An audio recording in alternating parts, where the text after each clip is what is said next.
Mardi 10 juin 2025, deuxième sortie de l'éco-bulletin pour la semaine. Mesdames, Messieurs, bonjour, bonsoir. Voici les informations qui dominent l'actualité.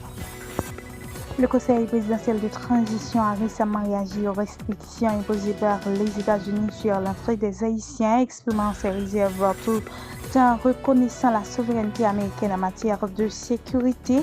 Si la volonté du CPT de renforcer les frontières et les systèmes d'identification nationale est louable, son communiqué reste en surface, évitant une véritable analyse des causes profondes qui sont conduites à cette situation et les mesures concrètes nécessaires pour inverser la tendance.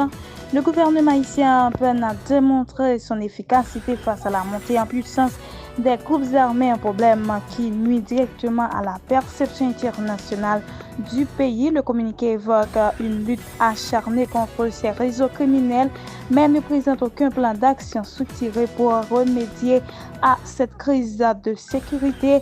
La rhétorique du CPT est diplomatique, mais manque de substance pour convaincre Washington que des progrès significatifs sont réalisés en matière de gouvernance et de stabilité.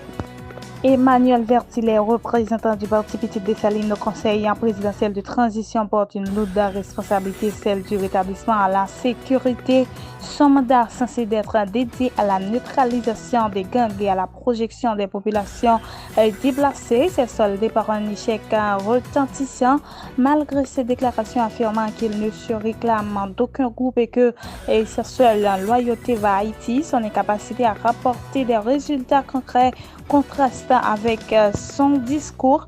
Vertillet souligne également que le cannibalisme politique n'a jamais enfanté la paix, pourtant il n'a pas su dépasser les conflits internes du CPT pour imposer une véritable stratégie sécuritaire. Les dissensions entre membres du Conseil ont fragilisé toute initiative de réforme et au lieu de rassembler autour d'un plan d'action clair, il est retrouvé pris dans les querelles intestines qu'il critique. Cette contradiction de son positionnement politique alimentait la perception d'un leadership en décalage avec les réalités du pays. Une fois de plus, une rencontre diplomatique a eu lieu autour de la crise haïtienne. Le conseiller président Laurent Saint-Cyr s'est entretenu avec Albert Randa, secrétaire général de l'OEA, dans le cadre de la 3e conférence des Nations Unies sur l'océan. Comme à chaque occasion similaire, les discussions ont porté sur la situation alarmante du pays et la nécessité d'un soutien actif pour garantir une transition politique stable. Ces échanges restent figés dans une diplomatie sans action pendant que les responsables politiques s'entretiennent et saluent les efforts de leurs interlocuteurs. La population haïtienne continue de vivre sous la menace constante de la violence et du chaos économique.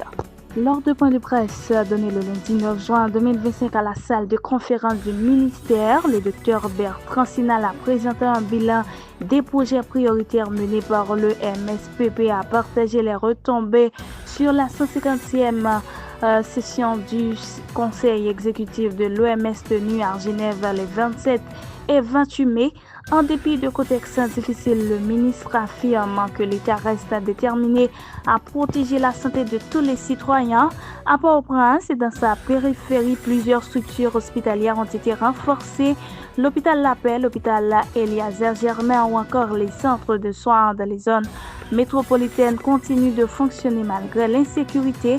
Dans le quartier sensible de Cité-Soleil, les hôpitaux Choscal échappés sont maintenus ouverts grâce à ces efforts soutenus.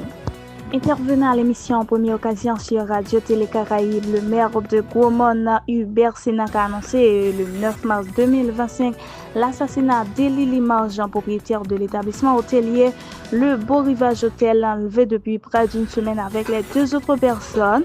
Il a été retrouvé mort à Marguerite malgré les versements partiels d'une rançon.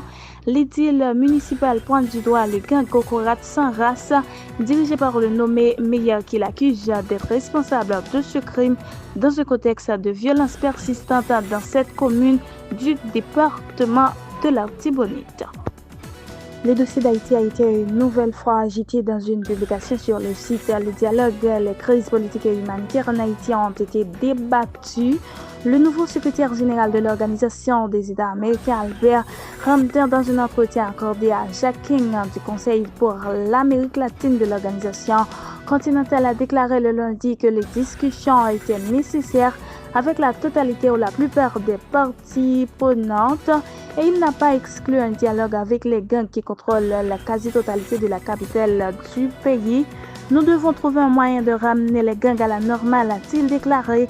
J'essaie de ne pas aller trop loin. Il est important que vous écoutiez d'abord les États membres, a-t-il ajouté. Ramdé a indiqué que les premières discussions sur l'élaboration d'une nouvelle feuille de route politique pour Haïti se dérouleront probablement en marge de l'Assemblée générale de l'OEA prévue du 25 au 27 juin à l'Antigua de Barbuda. Le président brésilien Luiz Inácio Lula da Silva a annoncé la tenue d'un sommet le 13 juin prochain à Brasilia dédié à la crise haïtienne en partenariat avec la CARICOM.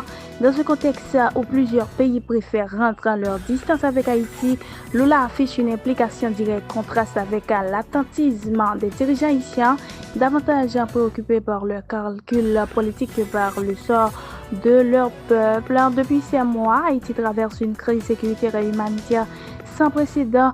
Plus de 1600 écoles ont fermé, 243 000 enfants sont privés d'éducation et l'ampleur des déplacements forcés atteint des sommets alarmants. Chers amis internautes, c'est ici que prend fin le bulletin d'aujourd'hui. Merci de l'avoir suivi.